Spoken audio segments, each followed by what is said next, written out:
Well, welcome back to this is episode 14, or you could call it 13 and a half of our presentation of In the Garden.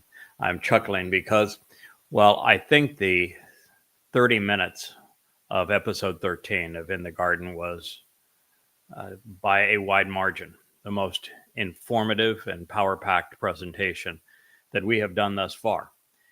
It was cut short by a technical glitch when a computer decided to go hiccup.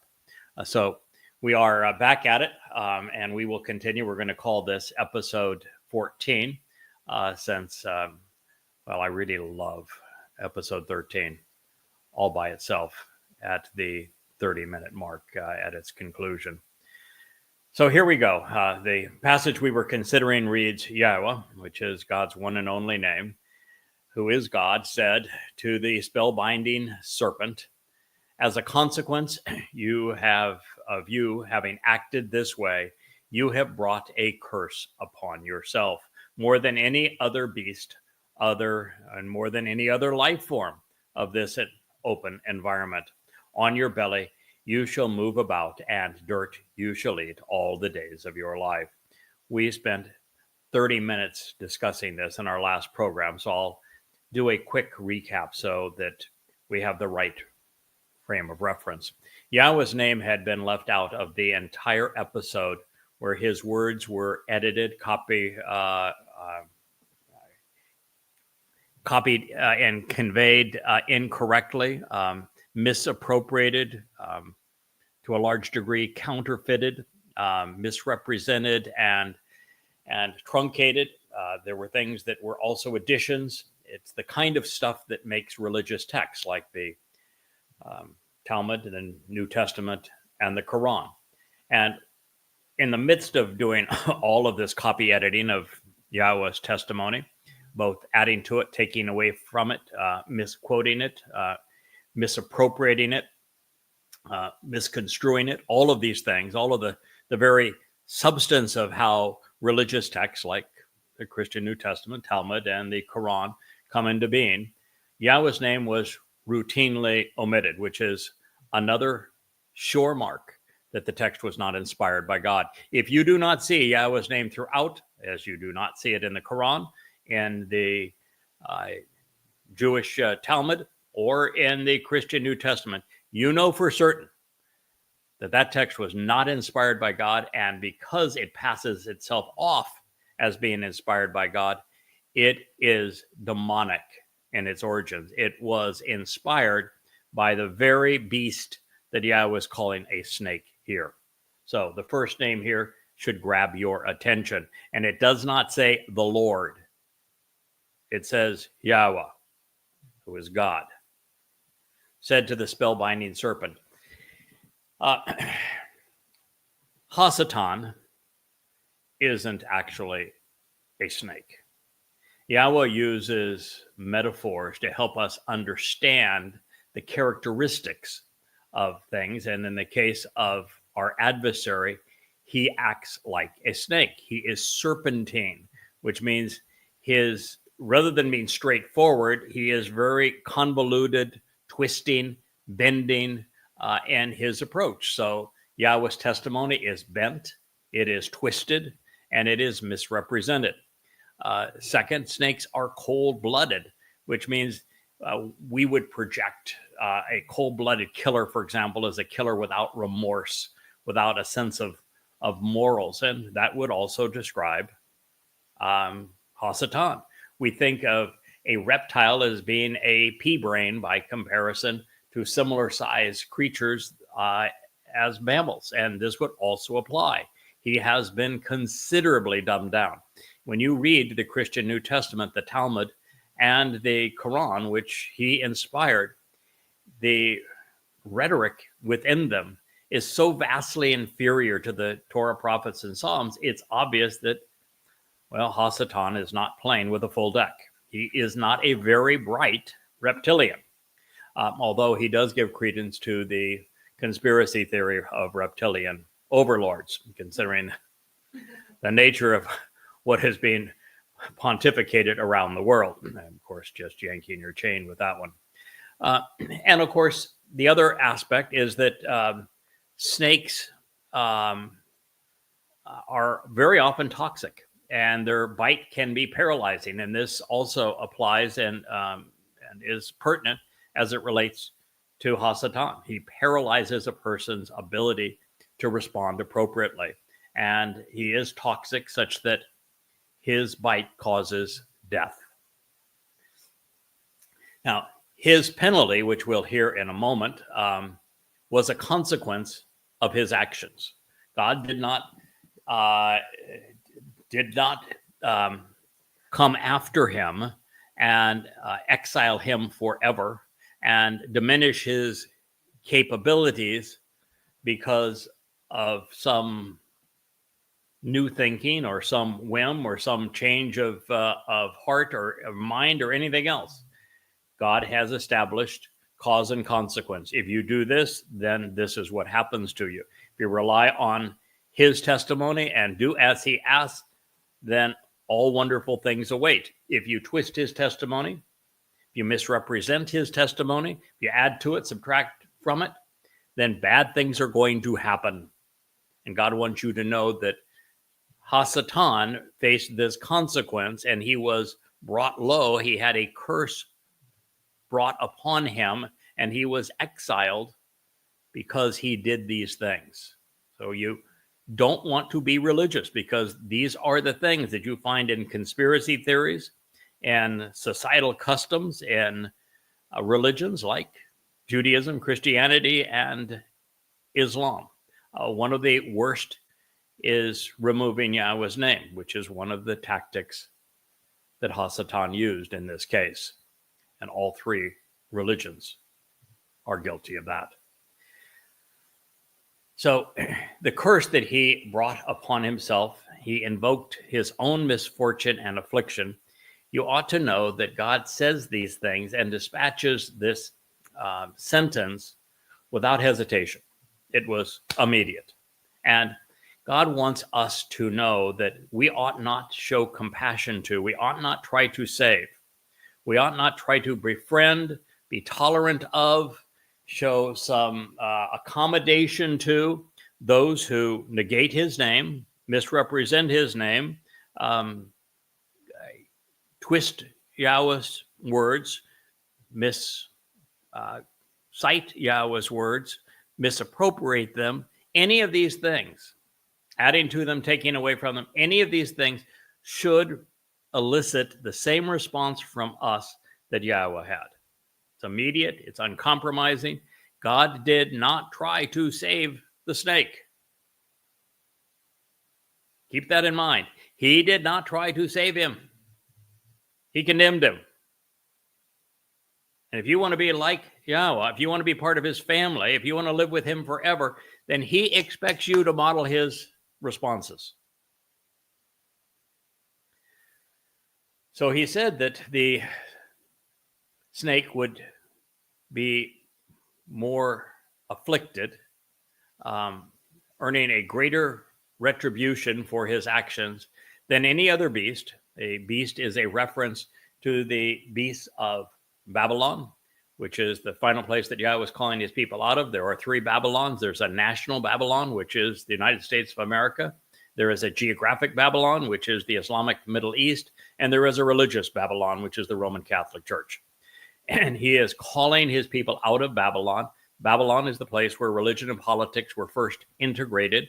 And the religion and the political establishment was all erected to control people and to confuse and confound them by intermixing truth and lies, which is precisely what Hasatan did on this occasion. He is a one-trick pony.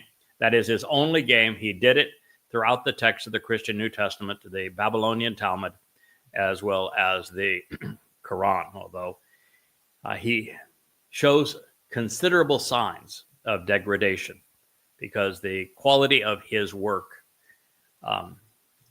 is abysmal. The Quran is the worst book ever written. And if you just approach the Christian New Testament with some understanding of Yahweh's testimony and history, you recognize that it is exceedingly badly written. It is riddled with all manner of historical errors, scientific errors, one miscitation of God's testimony after another. They didn't get a single quote correct. And their mantra is that they represent the God of what they would call the Old Testament, even though there's no such a thing. And yet they contradict him at every opportunity. They demean his people. It's such a farce. And of course, the Talmud is nothing but rabbis arguing with themselves. A complete waste of breath and time. So you brought this curse on yourself, more so than any other life form, in the open environment. The message there is that Satan didn't crawl into a hole. Keep that in mind. You will not find Satan in a seance. You will not find Satan being worshipped as Satan. He's not cowering in the darkness. He is the antithesis of what everyone has been led to believe. He's not a little horny guy with a pitchfork and red skin. I mean, that Satan is about as real as Santa Claus and the Easter Bunny. That's not who he is. That's not where he is. He's right out in the open. God just told you that. I mean, don't you believe God? Do you think maybe he knows what he's talking about? He didn't say he crawled into a hole. He didn't say he was turned red. He didn't say he grew horns. He didn't say he's carrying a pitchfork. He didn't say you're going to be worshipped in satanic seances. He said he would be right out in the open. What is more right out in the open than the single most unifying thing that humankind has ever experienced and developed? If I were to give you a year to answer this question, there is no answer but one. What is the single most pervasive influence in human culture? And what has been the single greatest influence in human culture and remains the single greatest influence in human culture throughout recorded history? Religion. There you go. See? That was Wookiee. No. Religion. Where would you find Satan? Religion. Religion. There you go. That's the answer. God just gave you the answer. The God of Christianity, of Judaism, and of Islam. It's really obvious in Islam. It should be obvious in Christianity, since Paul admitted to being demon-possessed in the second letter he wrote to the Corinthians. And, of course, Muhammad also admitted that he was demon-possessed, but that should be obvious. And of course, Rabbinic Judaism was created by Rabbi Akiva, and he began it by foisting a false Messiah on his people to counter the false Messiah of the Christians. And it led directly to the destruction of Judea, and the diaspora, and the Holocaust. So maybe, just maybe, he wasn't right. Maybe, just maybe, it was really stupid to found a religion based upon his claims when he was obviously not right. Just saying. On your belly, you shall move about. And, of course, that means that you don't have feet. Why do we have feet? Why is humankind with a nephesh and a nesalma the only creature that is designed to walk upright? Why do you think that is so? Why do you think that because we can walk upright, we also have use of our hands and we have opposable thumbs and nobody else does? Why do you think that we're the only creation that has this ability to deduce right and wrong and the capacity to be moral, which of course today is a wholly unused capacity? But why do you think that's true? Have you ever considered the unique design of humanity in this regard? Or the fact that our vocal cords and our vocal structure with our mouths and our tongues and our teeth and everything gives us the ability to communicate verbally, like we're doing right now, and the opposable thumb gives us the ability to provide a written record. Why is it, you think, that We are like that, but guess what? Snakes don't have hands either. I don't even think snakes have vocal cords.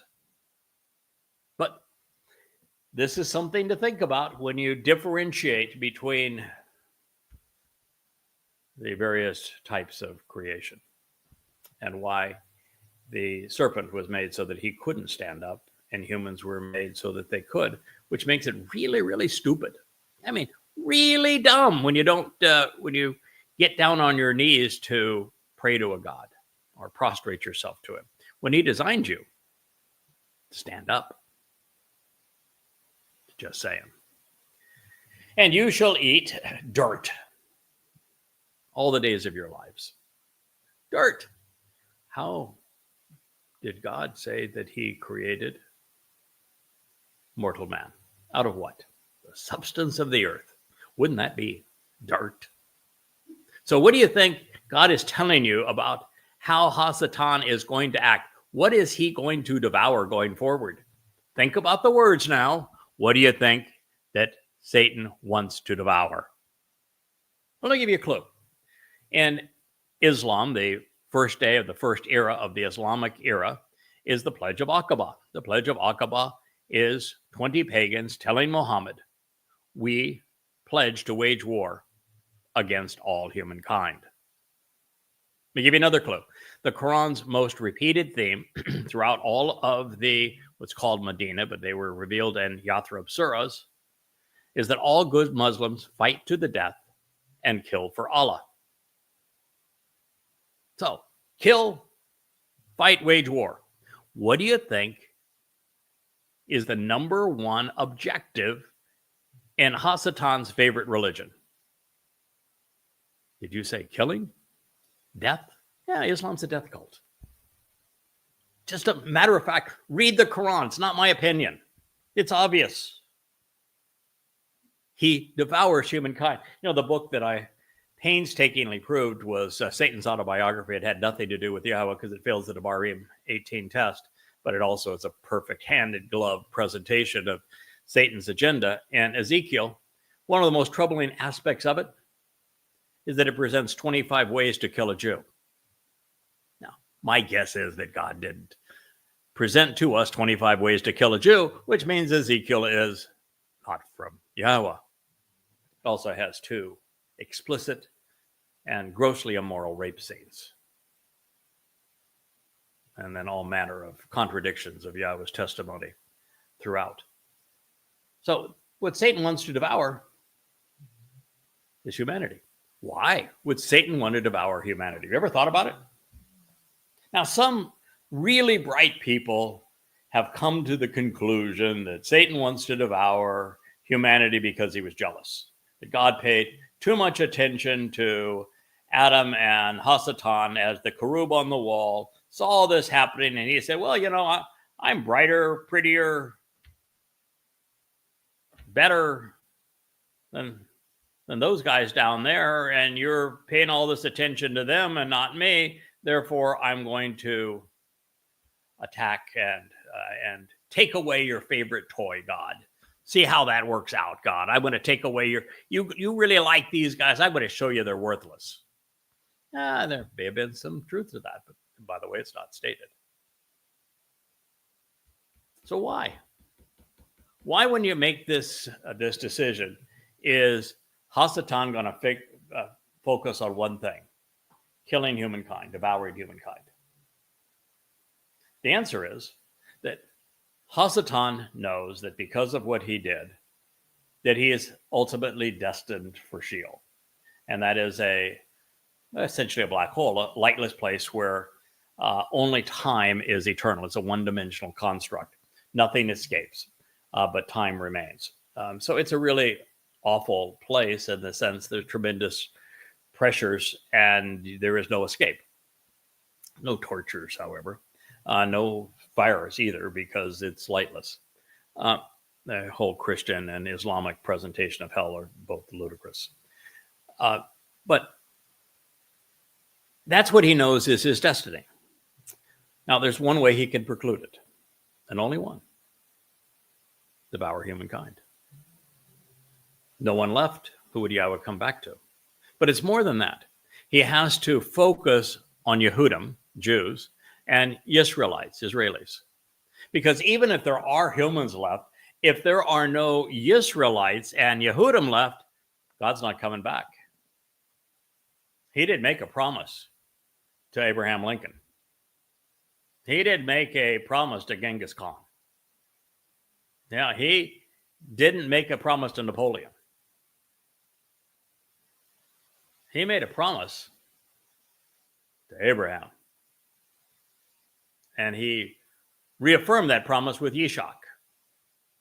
And then again with Jacob. And then again in the Torah through Moshe.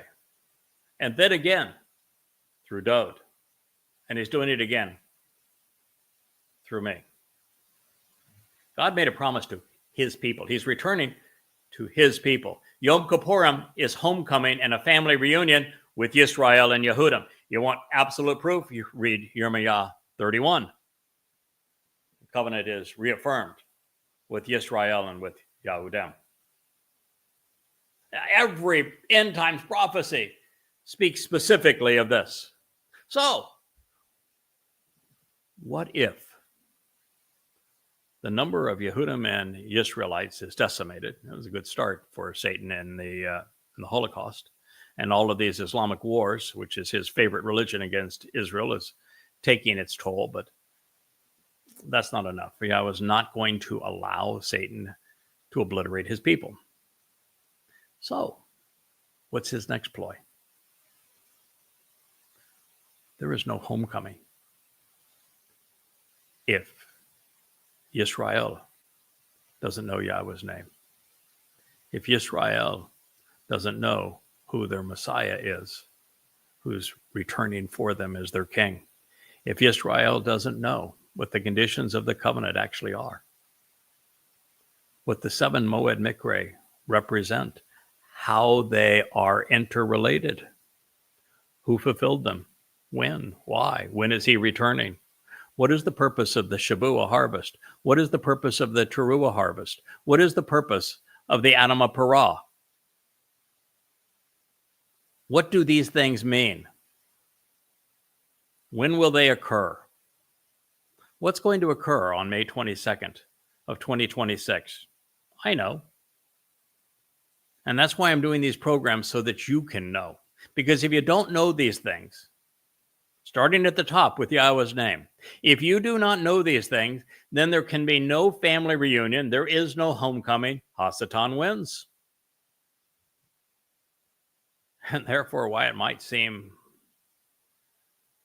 a bit crazy to you,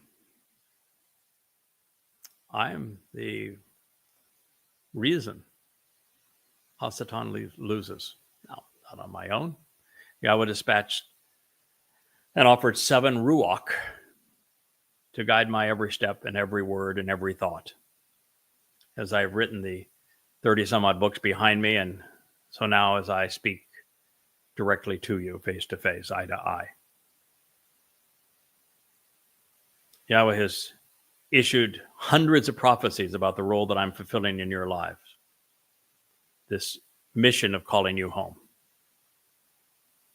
That is why those books behind me are filled with thousands of prophecies and thousands of insights that no one has ever understood previously. It's why even on this program and the one that I just shared with you, 90% of what I shared, no one had ever considered before. It's time for you to know it. You need to know it. That is why I'm here.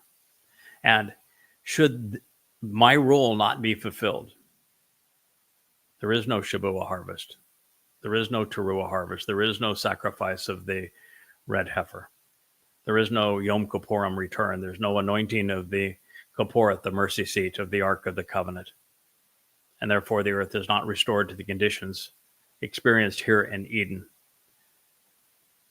And Yahweh, as a result, has already said that had we not done these things, rather than return, he would destroy the planet. This is Satan's end game. I'm here to stop him. I've read the prophets. We prevail. So now the only question is, who among you is going to join us? Who among you is going to still live in denial? Who's going to work against us and earn an express ticket to Sheol? Who's simply going to be unaffected or misled and sacrifice needlessly their soul so it ceases to exist? And who are the few among you who are going to take the time to listen, who are going to trust Yahweh, who are going to return home, who are going to accept this message and capitalize upon it? And I don't know your names, but I know that there are enough of you that Yahweh is delighted with the results. And that could be more because of the quality of the individuals who make this decision and remain loyal to Yahweh throughout the process. And the quality rather than quantity is what God is seeking. My job is simply to convey the message. So we know that Satan used all manner of misrepresentations, errant citations. He foisted a straw man argument, and he presented outright lies, all to project not only his failings into the mix, but to project his agenda into the mix. He convinced Yahowah to want what he wants, which is to be God. So rather than really deceive Yahowah, he motivated her. He gave her, projected upon her his very intent. Eat this, you too can be like God.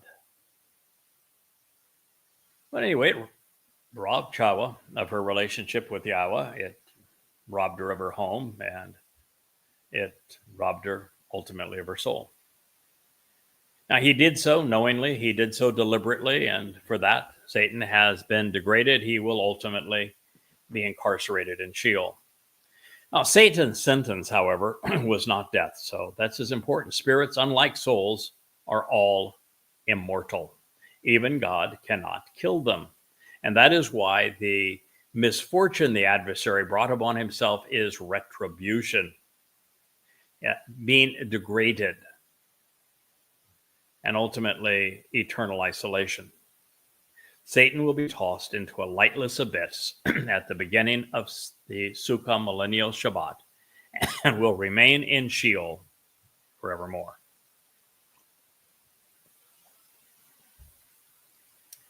Mate, especially for Satan and for his colleagues, co-workers, this penitentiary is indistinguishable from a black hole. It is a lightless place of emotional anguish separated from God, where the pressures are intense. The minute particles which comprise matter are consumed, according to some. Certainly they are melded into an exceedingly small space. Ultimately, it becomes a one-dimensional construct where only time exists. There are three ways to interpret God's message to the adversary. The simplest would be to have would have been understood by the first people to hear the story. Satan acted badly and suffered the consequence. Groveling on one's belly and eating dirt does not sound appealing. Spiritually, Satan was initially diminished in stature and will eventually be cast down. Not now his days are spent in the material realm, feeding off mankind's filth while he devours humankind. Adam was created from the very substance that Satan was predicted to consume, because the adversary is in a quest to devour humankind, such that there is nothing left of us. Should we all kill ourselves in global wars, ecological catastrophes, viral pandemics, or be rendered intellectual zombies through the mind-numbing influence of progressive politics or religious ideology, humankind will be rendered incapable of responding to Yahowah. And the biggest issue is that many of these things are now focusing this progressive Islamic alliance, which I think is the most deadly threat to the existence of our planet, is all focused in their hate for Israel and for Jews. And if the Jews are wiped out, if they're debilitated, if they're demonized to the point that they are incapable of hearing the truth, if they shut off all outside voices because of how the world has turned against them, which is the intent, if they're terrorized into submission, then Satan will have prevailed. He won't, because I will prevail. And I will prevail because Yahweh is committed to this mission. And he has already announced that we succeed. Again, there is no question of the ultimate outcome. The only issue is how many of you will be with us. And really, how extraordinary will God's family become with your addition? The prophetic portrayal which follows applies to the overall relationship between Satan and mankind, especially as it is manifest in the role of religion and politics, and the role they have played in beguiling and controlling the masses. But it is especially poignant when seen from the perspective of the chosen people. As you read these words, think about how Satan's religions, in particular Christianity, Islam, Judaism, and progressive politics, have all targeted Jews. And you might say, wait a minute, Judaism doesn't target Jews, it's the religion of the Jews. It's the most debilitating religion ever perpetrated on Jews. I mean, look at the Haredim. They're ignorant, they're irrational, they're immoral, they're complete parasites. They're incapable of learning. They're bossed around and ordered by rabbis who are deliberately deceiving them. They're unwilling even to defend Israel. They're a blight on humanity. So I rest my case. Israel, if Judaism is so good, then after it was conceived by Rabbi Akiva, why did the Roman assault on Judea destroy it? Why were Jews led into the diaspora? Why were they persecuted and subjugated by the Roman Catholic Church and by European politicians?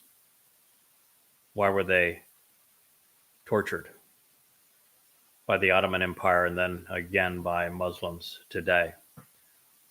Judaism is so good, why did the Holocaust prevail over them? Because God certainly didn't intervene. And the only reason that God would not have intervened to protect his people is because his people no longer knew him. The relationship had been severed. Judaism was instrumental in severing the relationship between Yahweh and Yehudim. And they began that process by erasing Yahweh's name, then misappropriating the terms and conditions of the covenant and misappropriating the benefits and the purpose and the timing of the Moed Mikre. They've also obfuscated the identity of the true Messiah and Son of God, your Savior, the one who fulfilled Pesach, Matzah, and Bekurim, King David, who will soon return for his third of 3 lives. No population on earth has been treated with more rancor, longer than God's witnesses. One of the things I'm constantly saying as I'm on X, and there's some really good people, heroic people that are fighting for the salvation of Israel. And, with Trump tripping on his tongue and spewing out nonsense without even having a discussion or a thought as to how this plan would prevail, where he wants to turn Gaza into a resort and move the Gazans into Egypt and to Jordan, but didn't put the pieces in place before he opened his mouth to make that happen. And so he just spewed out just a relative ocean of nonsense. And I actually know why he did it, but that's part of another show. That the Jews are saying great because now Jordan is saying, if they're moved into Jordan, it'll be an act of war. And of course, they're saying, that every time you fought Israel in the past, you got your clock claimed. It didn't take Israel 15 minutes to put Jordan down. And so they're saying, bring on a war. We're happy to fight you. And they completely missed the point. Jordan's not the enemy. Egypt's not the enemy. Hamas isn't even the enemy. Hezbollah's not the enemy. Iran isn't the enemy, even though they call it the central ploy in all of this. The enemy is Islam. Islam declared war on Jews and has sought their annihilation and the eradication of Israel for 1,400 years. That's why I wrote Goddamn Religion, so that you would know the truth. It's irrefutable. And so until Jews will set down a little bit of their bravado for a while and take a deep breath and recognize that just as I had predicted on 10/7 of 23, when I wrote an open letter to Israel and aired the realization that if they were to enter Gaza militarily, that it would be counterproductive. They would not only turn the world against them, which they have done, but they would manufacture more Islamic jihadists than they kill, which is exactly what occurred. You cannot fight a religious opponent with bullets and bombs. Not ever. And so by pretending that Hamas was the enemy, as opposed to Islam, over this last year and a half, Israel has actually made a bad situation worse. And then by capitulating with and negotiating with the devil himself, Israel made the nation vastly more vulnerable. This is the next statement from Yahowah. He's still speaking of Hasatan, the adversary. He says, hostility and animosity, enmity, adversarial approaches, and deep-seated dislike and rancor, bitterness and ill will. I will constitute and establish between you and between the woman and between that which you sow and her offspring. It's not the end of the verse, but we'll pick that up in a moment. Therefore, what God is saying is that there will be ongoing hostility and animosity, an adversarial situation that will be constituted and established between you, Hasatan, the adversary, and between the woman, and between that which you sow and her offspring. All right, so this is to say that Satan is going to be more successful in his degradation of women than men. And it is saying that the ultimate fight between Hasatan is going to be between the adversary and the offspring of this particular woman, which would be humans with a nasama. That's what God just said. So what does that mean to us? Well, you look at the history of civilization from this point. Women in virtually every human civilization, I say virtually because maybe there is one that I'm unaware of, but women have had no rights. It's just a brief period of time where women pretending to be men like Hatshepsut will rule for very brief periods, but those are so rare that we know of them. Women have had no rights. The worst, of course, is Islam, where they're made to wear garbage bags, have to hide everything, women can be raped, and it's the woman that's punished. They receive 100 lashings for violating any aspect of Allah's instructions. It's the most misogynist, sexist, degrading religion in the world. It condones rape, condones pedophilia. Muhammad was a rapist. He was a pedophile. It's treatment of women. Well, they're property. They're simply slaves. That's why of the 55 million people who are enslaved in the world, 90% of them are women, and 90% of those are in Islamic countries.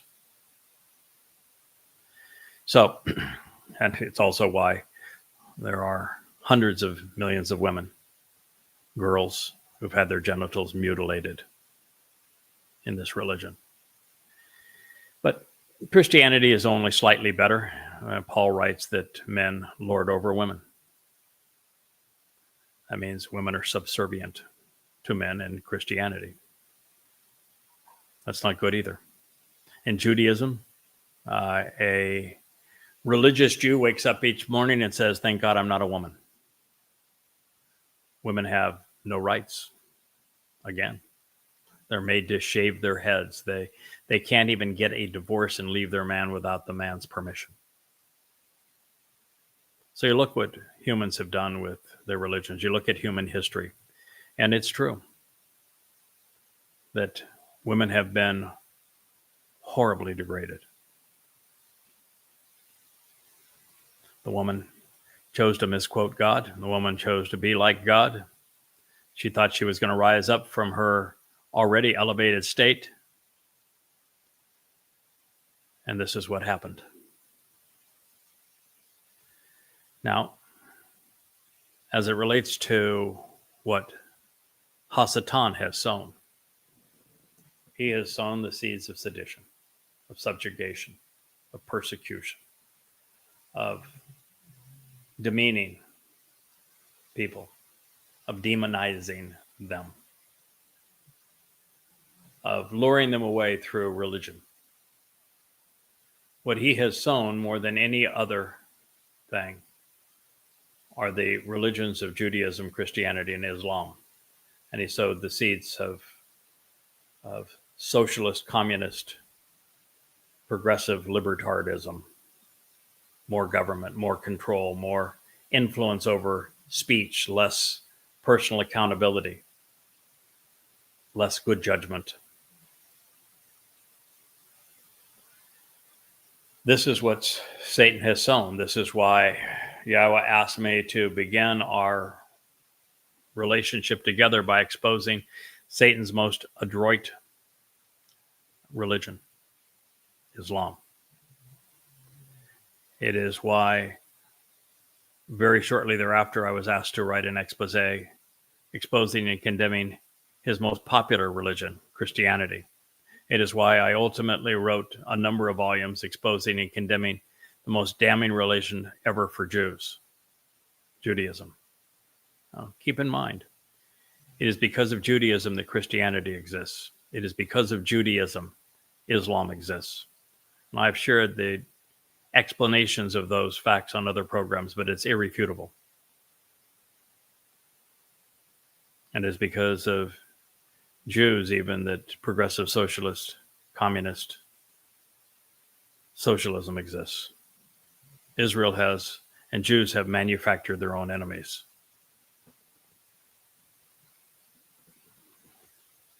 Yes, there is an ongoing battle between what Satan has sown and the offspring of this woman. That is why in Satan's most open of all religions, Islam, it began, the first day of the Islamic era begins with the Pledge of Aqaba. As Muslims, we pledge to wage war against all mankind. Played out exactly as God had foretold. It then says, "He shall crush your head, and you shall press down on his heel." Well, the last statement there was Zerah. the seed. And the ultimate, by the way, seed that is sown throughout Yahweh's witness really falls on three individuals that Satan would seek to annul, thwart. Zerah is the verbal and actionable basis of Zeroah, which is one of Yahweh's single most important titles, and one that is, well, it wasn't even considered until I began writing the Yada Yahowah family of books. Zerah means to sow seeds, to cultivate them, and ultimately to harvest the fruit. And in Zeroah, the first Zeroah is Moshe. He was not only a strong ram that led his people to the promised land, Moshe sowed the seeds that we can reap and the fruit of the Torah.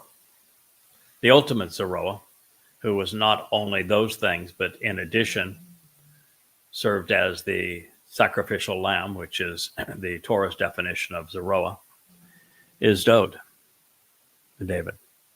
He is the actual Messiah. He is the actual Son of God.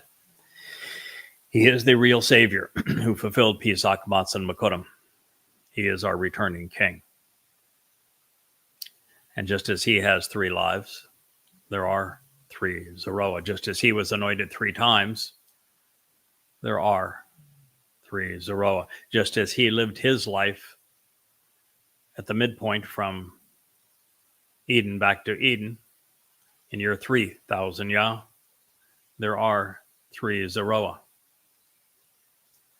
Just as he ended his first life 3 years before year 3000 Yah, just as he returned in his second life just 3 years before he fulfilled Pesach and Matzah and Makodim, it is just as his herald will arrive 3 years before he returns on Kippurim.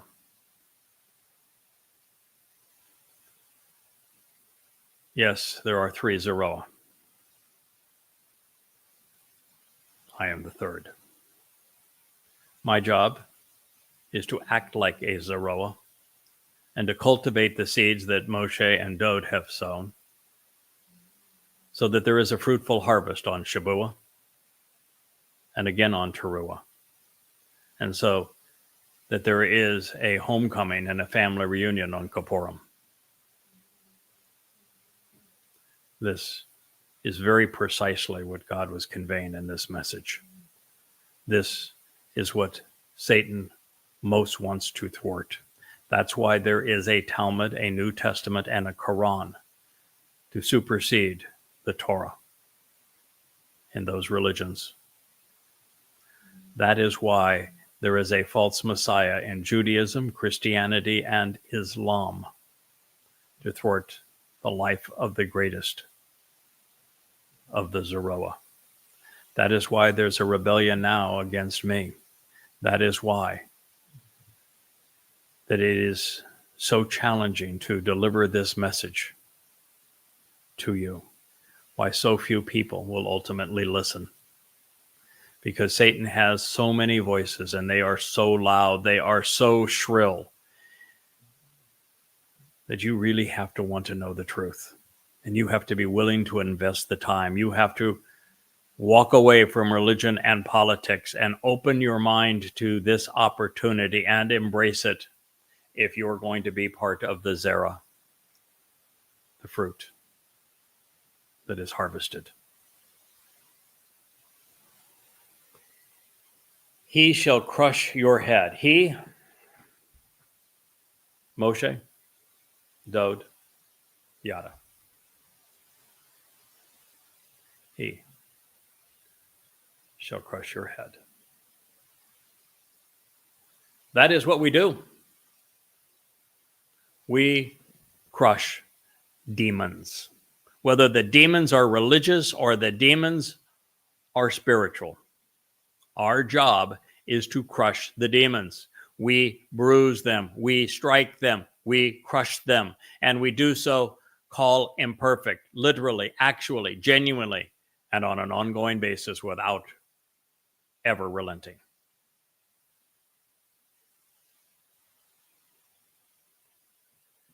We bash in his brains. We attack him at his very source. We drive our point home against the leaders, the governments. That is what Rosh means. Your head, your brains, your crucial sensory input, your source, your beginning, your leaders, all of it. That is what we do. What's his response? I've already shared it with you. God already predicted it, but now he is reaffirming it. And you, Hasatan, shall press down upon and bruise his. Oh. Miss Leah knows the answer. She wasn't quite as bold with that one, but she's right. Wookie, I think, could have barked it out better than that, Leah. Akeb. Akeb is spelled identically with Akeb, the Hebrew word for not only heal, but what do you think Jacob means? Who was Jacob? Israel. He is the father of what? Israel. And particularly Yahudah, something that he accomplished with a perfectly named woman, Leah. Leah is the mother of Israel. Jacob is the father. Their children, their sons would be the first Jews, the first Israelites. Satan's entire focus is to demean and to demolish Jews. That's what this prophecy says. So look at the religions. What did Christianity say? Christianity says because Jews schemed to kill our God, God got really pissed off. And he decided that rather than allowing Jews into heaven, rather than having Jews be the chosen people, Jews are now the enemy. They allied with Satan. They tried to kill me. In fact, they did. They killed me.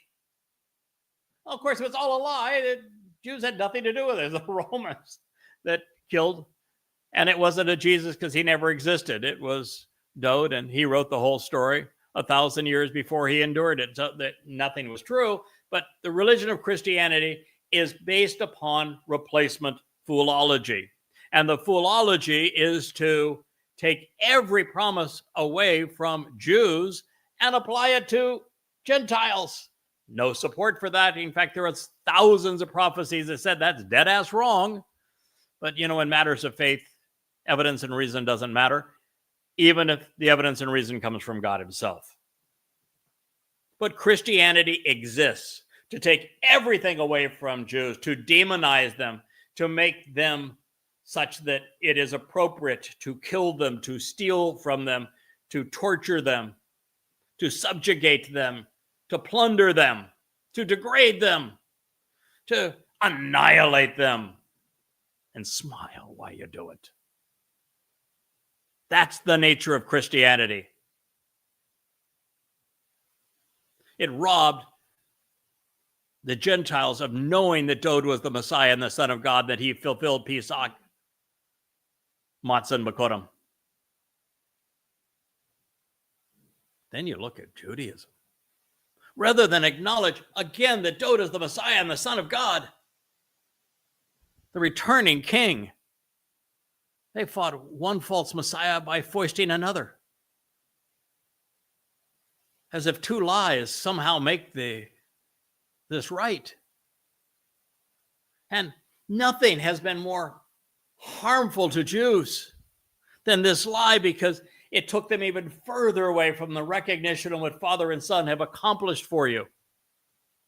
And it led to your disbursement out of the land and ultimately to the Holocaust. And you still cling to that religion that has so degraded you. It's a cancer from the very inside, tearing you apart. And it was the rabbis who sold Talmud readings to Muhammad that made the Quran possible. Without rabbis selling Talmud readings to Muhammad, the Quran is about that thick and it's got nothing. Bunch of regurgitated poems from Yemenite Arab conversions to Judaism, following a god named Ar-Rahman. That's all it would have been, nothing more. But the substance of the Quran is the Talmud stories that rabbis recited to Muhammad for money. And then when they laughed at him for getting them all fouled up because they are really twisted in the Quran, and when he stopped paying them, they had a conniption fit. And Muhammad realized, well, I'm a thug. The easiest way to stop this is just to kill them. Dead men tell no tales. The Quran turns anti-Semitic because of the way rabbis responded after they had sold their Talmud readings to Muhammad and he butchered them. And then they mocked him. And then Muhammad annihilated them, perpetrating genocide on the Jews of Arabia, all because of the rabbis.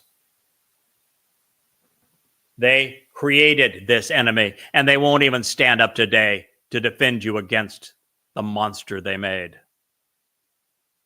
Your loyalty, your esteem for, your belief in rabbis, Israel, is your undoing.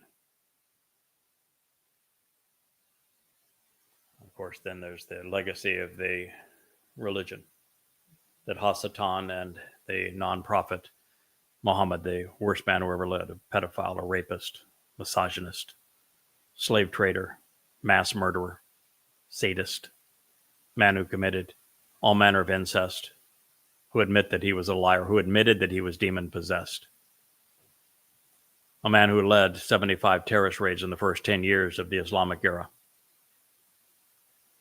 who began by butchering his own family before he turned on Jews. This religion is the one that haunts you to this day.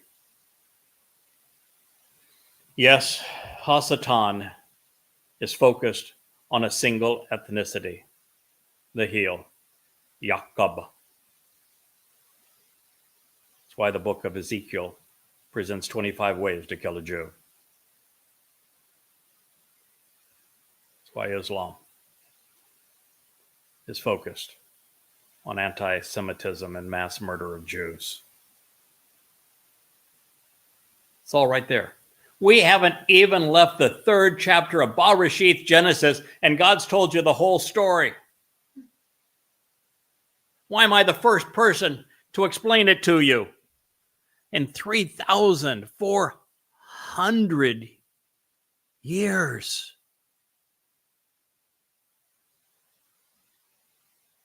I'm looking at you. I'm waiting for an answer. Oh, I'm sorry. The camera doesn't talk. But I know you're silent. Satan's reputation as Hasatan, the adversary, was clearly imposed by Yahowah. It gives him that distinction right in this text. People say, oh, Satan's not named here. Oh, yeah, he is. What do you think God meant by YAHOWAH?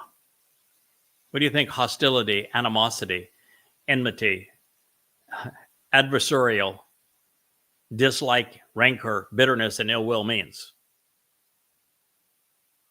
Yeah. He was called the adversary. What is adversary in Hebrew? Satan. What is Hasatan? The adversary. And in it, his most debilitating penalty is the one thing Satan must overcome to prevail, because he does not want to be known as Hasatan. And so every religion presents Hasatan as the adversary of their God. That way, their God, who is really Hasatan, has the ability to shut down and demean and denounce the title that he doesn't want. He doesn't want to be known as Hasatan. So in every religion, the Lord God is at war with Hasatan. Of course, Satan is. He doesn't want to be the adversary. He wants to be God. And he has achieved that agenda. It is why we find repetitive criticisms of Satan in the religions which feature the Lord as God. When Yahweh ascribed the term Baal, the Lord, to Satan. This is actually Satan attempting to rebuke his adversary title while ascribing to himself another title, the Lord, that Yahweh directly ascribes to Satan. And you who are religious aren't bright enough to figure that out. Not with all of your seminaries, with all of your yeshivas, with all of your madrasas. None of you have been smart enough to figure that one out. Satan is actually attempting to rebuke his adversary title that he disdains by accepting the title that Yahweh gave the Lord to the adversary. Come on. Yahweh conveyed this essential message to us using Bayan. Those willing to carefully consider God's teaching regarding Satan and make the proper connections to understand his ambition and to approach will come to understand his role in religion. Bien is, now it's the word that brings all of it together.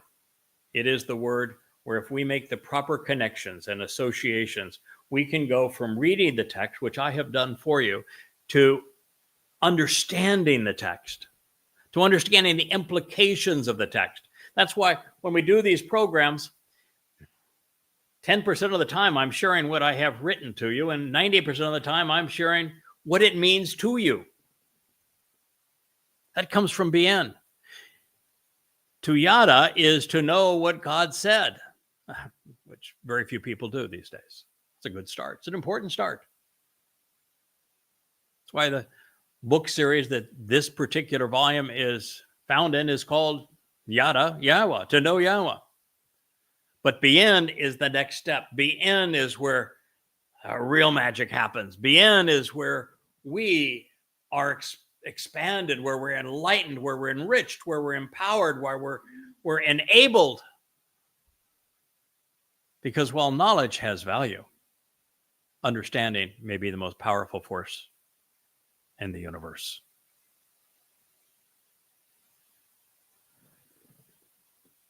I can make a very bold statement here related to Bien. There are, in a world of 8 billion people, there are 2 billion Muslims. Of those 2 billion Muslims, I know Yada Islam better than probably 99% of them. But of the 8 billion people in our world, I bien Islam better than any of them. I'm the foremost authority in the world when it comes to bien, the religion of Islam. And I prove it in goddamn religion. There are just shy of 3 billion Christians. Of those, I know the religion of Christianity better than 99% of them. I understand the religion better than anyone on earth, and by a wide margin. I prove that in Twistianity, the 5 volumes. The reason that's important to you is that these are Satan's most popular tools to use against God's people. Now, I cannot claim that I know Judaism better than 99% of Jews. It's just not possible. Those that are deep into Judaism spend virtually every waking moment studying the arguments that Jews have made to show you the 10,000 ways you can do nothing on a Shabat, or the 100,000 ways that you can't mix dairy and meat, or the millions of ways you must honor the rabbi even when they say things that are really stupid. A waste of time to know it. The thing that matters with Judaism is to understand how this religion has been so contrary to God's people, and how the religion is so contrary to God's testimony in the Torah and prophets. And of that I begin, better than anyone who has ever lived. There's a reason that Yahweh has asked me to join Elia as the final witness.